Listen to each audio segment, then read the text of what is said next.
दोस्तों आज की वीडियो में एक्सप्लेन करने वाला हूँ द लिटिल मरमेड मूवी को। इस मूवी की शुरुआत में हम एक बहुत बड़े जहाज को देखते हैं जो कि पानी में होता है और उस जहाज पर काफ़ी लोग सफ़र कर रहे होते हैं। उन्हीं लोगों में से हम एक लड़के को देखते हैं जिसका नाम एरिक होता है और वे एक राजकुमार होता है। तभी उस एरिक का दूर देखने वाला यंत्र पानी में गिर जाता है और वह अपने साथी को नीचे गिरने से बचा लेता है। तभी सीन शिफ्ट हो जाता है और हम समुद्र के बीच में एक राजा को देखते हैं जिसकी एक सभा बैठी हुई होती है और वहाँ पर 6 जलपरियां भी होती है, लेकिन अभी भी वहाँ पर एक जलपरी की सीट खाली होती है। तभी उसके बाद वो राजा अपने एक केकड़े को जिसका नाम सेबेस्टियन होता है उसे उस जलपरी को ढूंढने के लिए कहता है और उसे वहाँ से भेज देता है। तभी सीन शिफ्ट हो जाता है और हम उस जलपरी को देखते हैं जिसके हाथ में वो दूर देखने वाला यंत्र होता है जो कि एरिक का होता है और वह उस यंत्र से सामने की तरफ टूटे हुए जहाज को देख रही होती है और उसके साथ एक छोटी मछली भी होती है। उसके बाद वे दोनों आगे की तरफ टूटे हुए जहाज पर चले जाते हैं और उन टूटे हुए जहाज़ों में से कुछ चीज़ों को वहां पर देख रहे होते हैं। तभी उनके पीछे की तरफ एक शार्क आ जाती है जो कि उनके ऊपर हमला कर देती है और वे दोनों उस शार्क से बचने की कोशिश कर रहे होते हैं। तभी सामने की तरफ एक मिरर लगा हुआ होता है और वह जलपरी साइड में आकर बैठ जाती है। उसके बाद उस शार्क को सामने वाली मिरर में उस जलपरी की फोटो दिखाई दे रही होती है और वह उस शीशे के ऊपर हमला कर देती है। उसके बाद वो शार्क उस बड़े वाले शीशे में फंस जाती है। उसके बाद वे दोनों वहां से आकर एक जगह पर रुके हुए होते हैं और हम उन दोनों के पास एक पंछी को भी देखते हैं। तभी उसके बाद वो केकड़ा उन तीनों के पास आता है और वह उस जलपरी को बताता है कि आज तो एक सभा भी थी। तभी वो जलपरी जिसका नाम एरियल होता है और वह उससे कहती है, तभी वो जलपरी उस केकड़े से यह कहती है कि मैं तो सभा के बारे में भूल ही गई थी। तभी उसके बाद वे वहां से भागकर सीधा राजा के पास आते हैं। तभी वो छोटी मछली राजा को बता देती है कि हमारे पीछे एक शार्क पड़ गई थी। तभी वो राजा उनसे यह कहता है कि मैंने कितनी बार मना किया उन टूटे हुए जहाज पर क्यों जाते हो, लेकिन तुम तो मेरी बात कभी सुनती ही नहीं हो। और वह जलपरी उस राजा की बेटी होती है। तभी उसके बाद वो जलपरी गुस्से में वहां से चली जाती है। तभी उसके बाद वो राजा केकड़े से कहता है कि तुम्हें मेरी बेटी के ऊपर नजर रखनी है। तभी उसके बाद हम एरियल को देखते हैं जो कि एक जगह पर उदास बैठी हुई होती है। तभी उसके बाद एरियल को ऊपर की तरफ कुछ रोशनी दिखाई देती है और वो उस चीज को देखने के लिए पानी की सतह पर जाती है। तभी उसके बाद वो पानी की सतह के ऊपर आकर कुछ पटाखों को देखती है जिन्हें कि एरिक और उसके लोग वहां पर चला रहे होते हैं, क्योंकि उस दिन एरिक का जन्मदिन होता है और वे वहां पर जश्न मना रहे होते हैं और वह जलपरी उन्हें छुपकर वहां से देख रही होती है। तभी वहां पर जश्न मनाते मनाते तेज लहरें उठने लग जाती है और वे सारे लोग वहां पर काफी ज्यादा परेशान हो जाते हैं। तभी उसके बाद उनका जहाज सामने की तरफ एक चट्टान में टकरा जाता है और उस जहाज पर आग लग जाती है। जहाज में बैठे हुए लोग पानी के अंदर छलांग लगा देते हैं और उसके बाद वे सारे लोग छोटी छोटी नावों में बैठ जाते हैं और वह जलपरी इन सारी चीजों को अपनी आंखों से देख रही होती है। लेकिन वह एरिक अभी भी उसी जहाज पर होता है और उसका कुत्ता आग में फंसा हुआ होता है जिसका नाम मैक्स होता है। उसके बाद एरिक अपने डॉग को बचाने के लिए आग में चला जाता है और उसके बाद वो एरिक अपने डॉग को आग से बाहर निकाल लेता है और उसके बाद वो उस कुत्ते को पानी में फेंक देता है। तभी उसके बाद वो मैक्स वहां से तैरकर नाव में बैठ जाता है, लेकिन वह एरिक अभी भी उसी जहाज पर होता है। जैसे ही वो नीचे कूदने वाला होता है तभी वह जहाज का एक हिस्सा टूट जाता है और वह एरिक जोर से पीछे की तरफ जाकर गिर जाता है और समुद्र के अंदर चला जाता है। तभी हम उस जलपरी को देखते हैं जो कि एरिक को लेकर ऊपर की तरफ आती है। तभी उसके बाद वो एरिक को लेकर पानी के बाहर एक किनारे पर आ जाती है और इन सब चीजों को वो केकड़ा भी वहां पर देख रहा होता है। तभी उसके बाद उस राज्य के लोग एरिक को ढूंढते ढूंढते नीचे की तरफ आ रहे होते हैं। उसके बाद वो जलपरी उन लोगों को वहां पर देख लेती है और पानी में चली जाती हैं। उसके बाद वे सारे लोग एरिक के पास आ जाते हैं और एरिक को लेकर अपने राज्य में चले जाते हैं और एरिक को पता होता है कि उसकी जान किसी एक लड़की ने बचाई थी और वह एरिक उस लड़की की आवाज को सुन लेता है जो कि उसके लिए वहां पर गाना गा रही थी। तभी वो एरिक रानी से कहता है कि मुझे वो लड़की चाहिए, चाहे उस लड़की को ढूंढने के लिए कितने भी लोगों को लगाना पड़े, लेकिन वो लड़की मुझे किसी भी हालत में चाहिए।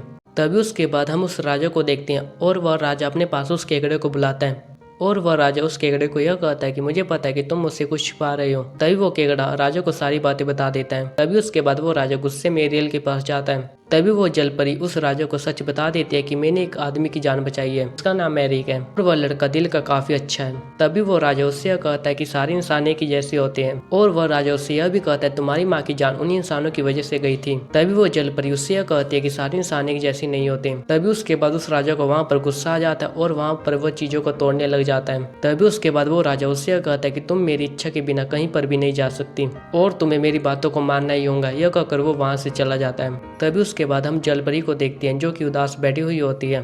तभी उसके बाद उस जलपरी के पास एक बूढ़ी औरत आ जाती है और वो उससे यह कहती है कि मैं तुम्हारी बुआ हूँ और वह उससे यह भी कहती है कि इन सारी चीजों में मैं तुम्हारी मदद कर सकती हूँ। उसके बाद वो उस जलपरी को लेकर अपने ठिकाने में आ जाती है और उसके बाद वो उस जलपरी को कहती है कि मुझे पता है कि तुम इंसानों से प्यार करती हो और तुम्हें उस लड़के से भी प्यार है, लेकिन इन सारी चीज़ों में मैं तुम्हारी मदद कर सकती हूँ। तभी वो जलपरी उससे यह कहती है कि तुम इसमें मेरी कैसे मदद कर सकती हो।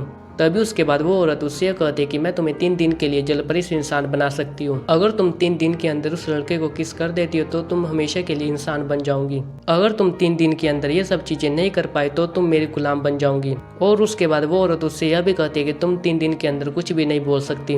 उसके बाद वो औरत उस जलपरी की इच्छा के अनुसार उस जलपरी को एक इंसान बना देती है। उसके बाद वो एक इंसान बनकर सतह के ऊपर आ जाती है और वहाँ पर तैर रही होती है और इन सारी चीजों को वे तीनों भी वहाँ पर देख रहे होते हैं। उसके बाद वे दोनों भी एरियल के पास आ जाते हैं। तभी उसके बाद वे तीनों वहाँ पर एक मछुआरे के जाल में फंस जाते हैं और वो मछुआरा उन्हें ऊपर की तरफ खींच लेता है और उसके बाद वो मछुआरा उसके लिए कंबल भी लेकर आता है और उस मछुआरे को ऐसा लगता है कि इसकी नाव पानी में डूब गई है, जिसके कारण ये एक सदमे में चली गई है और ये कुछ बोल भी नहीं सकती। उसके बाद वो मछुआरा उस केकड़े को एक डब्बे में बंद कर देता है और उसके बाद उन दोनों को वहां से लेकर महल की तरफ जा रहा होता है। तभी उसके बाद हम उस लड़की और उस मछुआरे को महल में देखते हैं और वह मछुआरा लोगों को बताता है कि मुझे यह लड़की पानी में मिली थी। तभी रानी के कहने पर उस लड़की को सबसे पहले वहां पर नहलाया जाता है और उस लड़की को वहां पर अच्छे से तैयार किया जाता है। फिर रात के समय हम एरियल को देखते हैं जो कि छुपके से कमरे के अंदर चली जाती है और उस कमरे में काफी चीजें रखी हुई होती है। तभी एरिक भी उस कमरे में आ जाता है।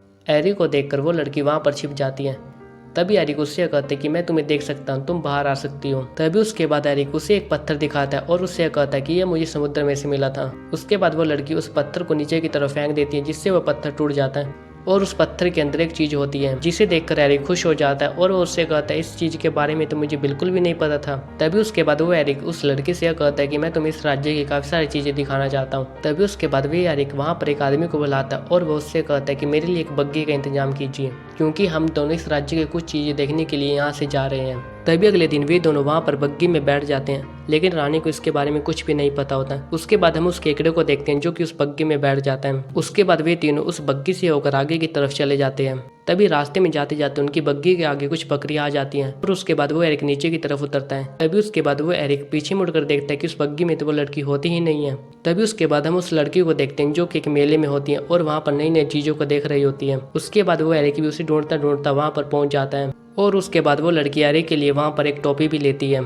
लेकिन वह लड़की किस करने के बारे में तो भूल ही जाती है क्योंकि वह औरत अपनी शक्ति से उसकी सारी चीजों को भुला देती है। तभी उसके बाद हम उन दोनों को देखते हैं जो कि नाव में बैठे हुए होते हैं। तभी उसके बाद वे दोनों एक दूसरे के नजदीक आने ही वाले होते हैं। तभी उनकी वहाँ पर नाव पलट जाती है और वे दोनों वहाँ पर पानी में गिर जाते हैं। यह सारा काम उसी ऑक्टोपस वाली औरत का होता है जो कि उन्हें वहाँ पर किस करने से रोक देती है। तभी उसके बाद वे दोनों गीले कपड़े लेकर महल के अंदर घुस जाते हैं और रानी को देखते ही वे दोनों वहाँ पर छिप जाते हैं।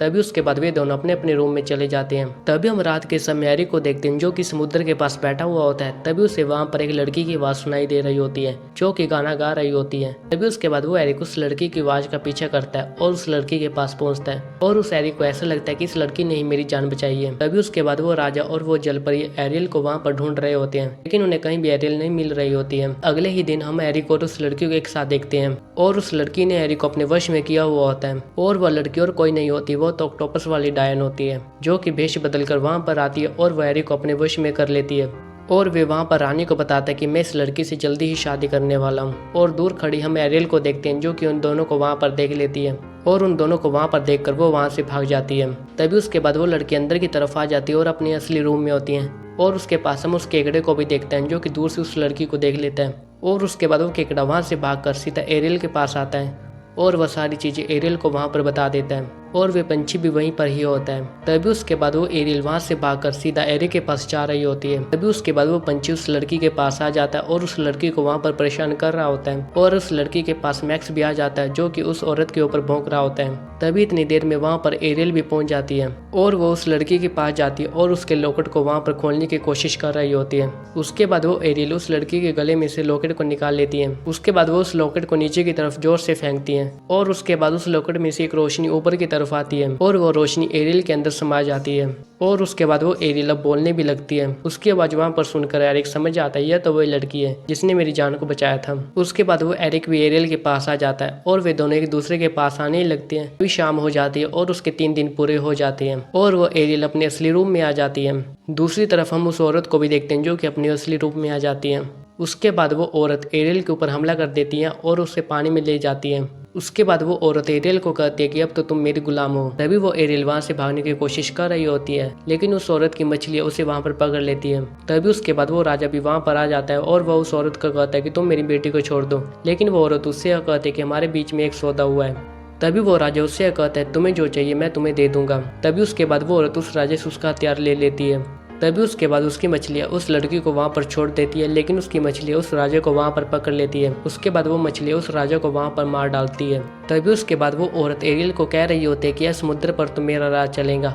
तभी हम एरियल को देखते हैं जो कि उसे यह कहते हैं कि ऐसा कभी भी नहीं हो सकता। तभी उस औरत को गुस्सा आ जाता है और वो एरियल के ऊपर हमला करती हैं। लेकिन इसी बीच में कोई उस औरत के ऊपर हमला करता है और वह हमला एरी का होता है। उसके बाद उस औरत का सारा ध्यान एरी के पास होता है। तभी उसके बाद उस औरत की दोनों मछलियां भी एरी के ऊपर हमला करने ही वाली होती हैं। तभी दूसरी तरफ से वे औरत भी एरी के ऊपर हमला करती है। तभी उसके बाद वे एरियल उस औरत को वहां पर धक्का देती है, जिससे कि उसका हमला उसकी मछलियों के ऊपर हो जाता है और वह उसकी मछलियां वहीं पर ही नष्ट हो जाती है। यह देखकर उस औरत को काफी ज्यादा गुस्सा आ जाता है। उसके बाद वो जलपरी एरी को लेकर उस सतह के ऊपर आती है। तभी दूसरी तरफ हम उस औरत को देखते हैं जो कि आकार में काफी ज्यादा बड़ी हो जाती है।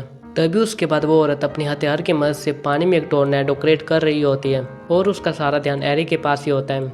और उस पानी के घुमाव में भी दोनों वहां पर अलग हो जाते हैं और एरी के एक जहाज पर लटका हुआ होता है।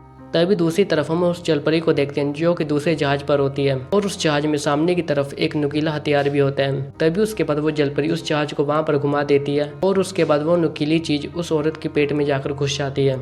उसके बाद उस औरत की वहीं पर ही मौत हो जाती है। उसके बाद वो हथियार पानी में जाकर गिर जाता है। जैसे ही वे वहां पर उस हथियार को पकड़ती है उसका पिता वहां पर जिंदा हो जाता है। तभी दूसरी तरफ हम एरी को देखते हैं जो कि पानी की सतह से बाहर आ जाता है और वे लोग भी उसे ढूंढते ढूंढते वहां पर पहुंच जाते हैं। तभी उसके बाद वो रानी एरिक से कहते हैं कि तुम उस लड़की को भूल जाओ, वो तो एक जलपरी है, तुम दोनों की शादी कभी भी नहीं हो सकती। तभी उसके बाद वो एरिक उससे कहता है मुझे ऐसा ही करना चाहिए।